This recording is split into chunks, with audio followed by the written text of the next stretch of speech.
একজন হিন্দু আরেকজন হিন্দুদের বিপদ শুনলেই তার পাশে গিয়ে তার কাঁধে হাত রেখে বলুন আমি তো আছি। কেউ ভয়ে ঘরে কুঁকড়ে বসে থাকবেন না। ঘরে যদি কুঁকড়ে বসে থাকেন আপনার মৃত্যু নিশ্চিত। কারণ আমরা যখন ভয় পেয়ে যাই তখনই কিন্তু আমরা প্রত্যেকটি মুহূর্তে নিজেরাই মৃত্যুর দিকে ধাবিত হই। জন্মেছি একবার, মরতে তো হবেই বন্ধু, কিন্তু যদি মরতে হয় বীরের মতন লড়াই করে মৃত্যুবরণ করুন। শ্রীরাম, জয় জয় শ্রীরাম, জয় শ্রীরাম, জয় হরি বল, জয় হরি বল। সকলকে সম্মান জানাই। খুব সংক্ষিপ্ত আকারে আমি আমার এই সংক্ষিপ্ত বক্তব্য বলবো।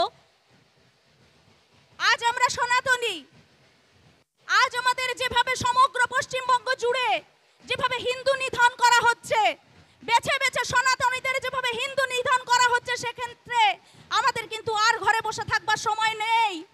আপনারা সকলে মনে রাখবেন বন্ধু, এই সেই স্থান যেখানে 2019 সালের পূর্বে এই জায়গায় সমস্ত রাস্তা আপনারা চাক্কা জ্যাম করে দিয়েছিলেন, যার ফলশ্রুতিতে আমরা কিন্তু সম্মানীয় এমপিকে পেয়েছিলাম।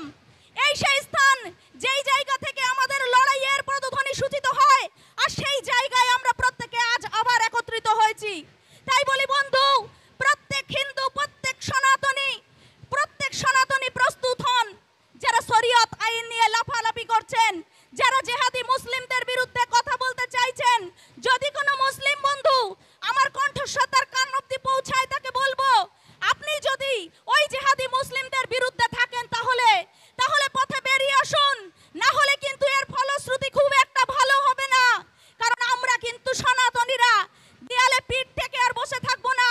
আমাদের সনাতনী ভাইয়েরা কিন্তু আর হাতে চুড়ি পরে বসে থাকবে না। কারণ আমরা প্রত্যেকেই জানি সম্মানীয় আমাদের স্বামীজি তিনি কিন্তু বলেছিলেন আমি গর্বিত, আমি হিন্দু। আমরা প্রত্যেকে গর্বিত, আমরা হিন্দু, আমরা প্রত্যেকে গর্বিত, আমরা সনাতনী। তাই প্রত্যেক সনাতনী মা বোনেদের কাছে একটাই কথা বলবো যে পুলিশ প্রশাসনের উপরে শুধু আস্থা রাখলে চলবে না। কারণ তাদের বোধহয় হাতে চুড়ি পরে তারা বসে আছেন প্রত্যেকটি জায়গায়। মুর্শিদাবাদের ধুলিয়ান থেকে শুরু করে বিগত দিনে দেখেছি আমরা, কাশ্মীর থেকে শুরু করে প্রত্যেকটি স্থানে যখন হিন্দুদের উপর অত্যাচার করা হয়েছে, যখন তাদের উপর অবিচার করা হয়েছে, তারা হাতে চুড়ি পরে বসেছিলেন।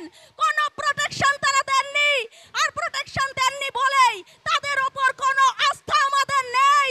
আজ থেকে মাত্র কয়েকটি দিন পূর্বে, মাত্র কয়েকটি মাস পূর্বে যখন ত্রিস্তর পঞ্চায়েত নির্বাচন হয়েছিল, এই জায়গার অনেক এজেন্ট আছেন, আমার অনেক এজেন্ট বন্ধু বসে আছেন, তারা সচক্ষে দেখেছিলাম এই পুলিশ প্রশাসন তারা দুপাশে পাহারা দিয়ে ভোট বাক্সকে লুট করছেন।